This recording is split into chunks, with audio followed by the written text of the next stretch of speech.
Hey YouTube, we beat Cleveland. Alright. Jamal Lewis got a high yardage per carry, which is a little confusing because Minnesota is supposed to have the best run defense.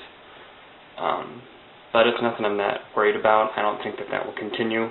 If that is a trend that continues, then I'll start to worry. But for now, I just think it was kind of a fluke thing. They weren't getting anything going with the passing game. And yeah, they tried running it and it worked okay. It didn't work good enough, obviously.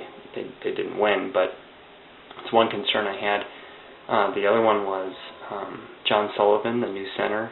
I saw defenders get past him a couple of times, and granted, he was playing across from Sean Rogers, who's a pretty good nose tackle, and it's his first start, as a pro.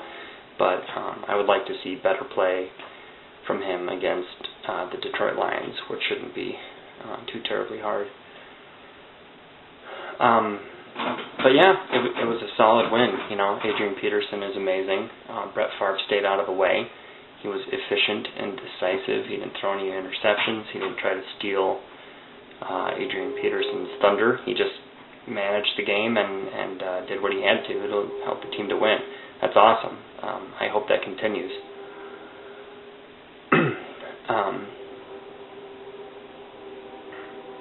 So yeah, Minnesota went on the road, beat Cleveland, a team they were supposed to beat. They took care of business. And I feel confident that they'll do the same with the Lions. Usually when Minnesota plays a team they're supposed to beat, I get really nervous because they just have a way of losing games to inferior teams. No offense, Lions fans out there. But I have a little more confidence they'll do okay this week. Here are my concerns with Detroit this week. Their linebackers are very good, and good linebacking can lend itself to slowing down the run. I don't think they'll stop the run from Minnesota, but they could slow it down enough that Minnesota needs to pass to win. And I think that good linebacking also can discourage the short passes or the really the efficient West Coast style offense that Minnesota runs. There are a lot of passing plays to running backs, to tight ends, a lot of delays and draws and screens, and really good linebacking can take that away, and Detroit's got some stars at that position. So it could be that Minnesota's offense, in order to get going, Favre is going to have to throw a few deep balls, and he's going to have to do it without throwing interceptions, and he's going to need the pass protection to have the time to do it, which means Minnesota needs to help him out there. The offensive line is not great at pass protection. It's a great run blocking line, but it's not a great pass protect line. Favre was hit and sacked too many times in Cleveland, and that can't continue all year. So look to see Chester Taylor, Jim Kleinsasser, other personnel like that, fullback, Shanko, whoever, in the backfield next to Favre to help the offensive line create a pocket around him to give him enough time to complete some down the field passes. Look for that if the running game isn't going great and if the short passing game isn't going great. As far as Minnesota's defense stopping Detroit, I don't think that's going to be a problem.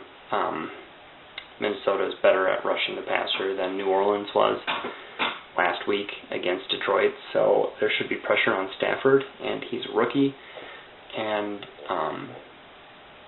I don't think Detroit's going to get much of a running game going. I like Kevin Smith, but it's Minnesota's run defense.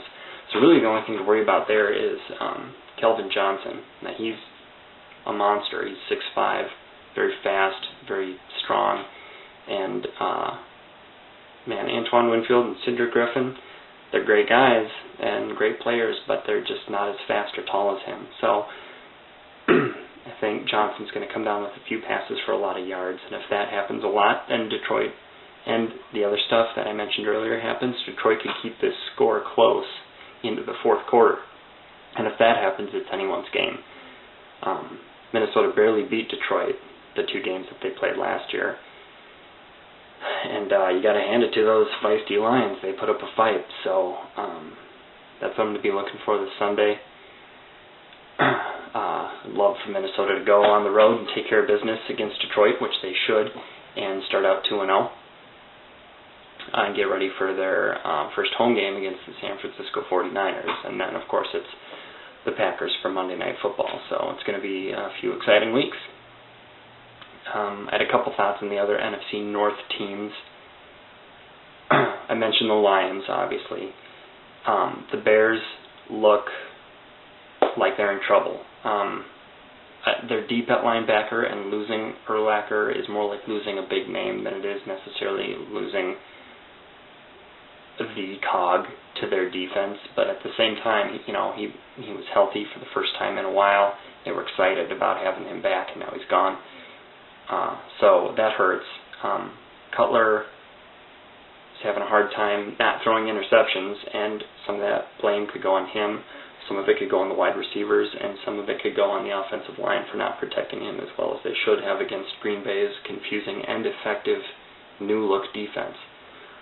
I think Cutler will settle down and find a groove, and I think the wide receivers will improve over the course of the season, but I do not think that this season is the season for them. I would be not very surprised if they made the playoffs, but a bit surprised. I think Green Bay is closer to that, and I think Minnesota is there. So it'll be interesting to see what the Bears are able to pull together. They've got the Steelers at home this week, and that sounds like a tough matchup, but at the same time, they are very good at beating the Steelers. I read today that they beat them 11 out of the past 12 games they've played together. So, for what it's worth, there's that. But right now, if I were ranking the NFC North, it would be the Lions, then the Bears, and then the Packers, and then the Vikings. So the Bears, in my view, have some work to do. They need to show me something before I start thinking they're serious contenders for the playoffs this season. That's how I feel. The Packers. Aaron Rodgers, great quarterback. Does he handle pressure well? I think he will over time. I think that he can get hit a lot and keep coming back and keep playing, and that's admirable. But he got flustered against Chicago and was not playing as well as we've seen him play because of the pressure. And I think that Minnesota is going to be at least as good at bringing pressure, if not better. Now, Green Bay's hope was that they would improve their offensive line since week one.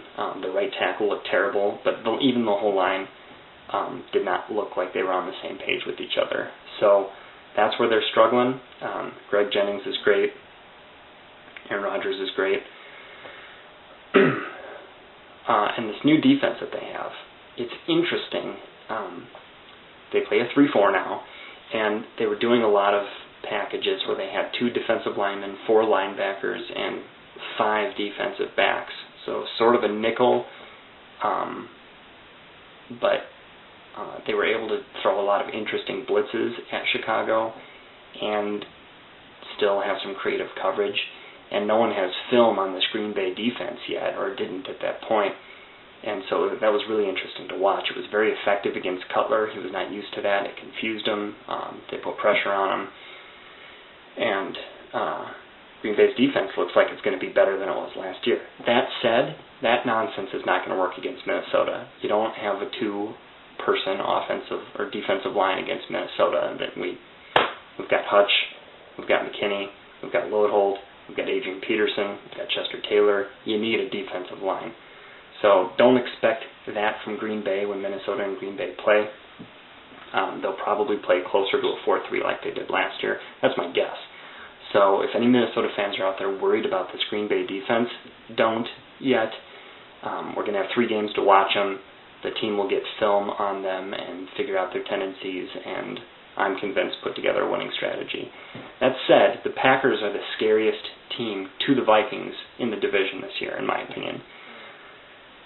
So let's see where it goes from here. They have Cincinnati at home this week. I hope Ocho Cinco scores a touchdown because he's promised to do a Lambeau leap, and I want to see that. And also he's on my fantasy team, so that would be good points scored.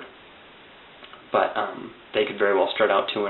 Minnesota could very well start out 2-0. And with them playing in Week 4, you have a chance to have 2 unbeaten teams at 3-0 play for that game. So that would be exciting if that happens. One final note about this week's game against the Lions. You might recall last year, then rookie offensive lineman going low on Jared Allen, hitting him in the knee with his helmet, and whether it was dirty or clean, it looked dirty to me, but I'm a fan of the Vikings, so take it for what it's worth. Jared Allen was not happy about it. So Gosder Cherilis, I believe is his name. Keep an eye out for him and Jared Allen being on the field at the same time and see what happens with that. That's it. Thanks for watching, and I'll see you.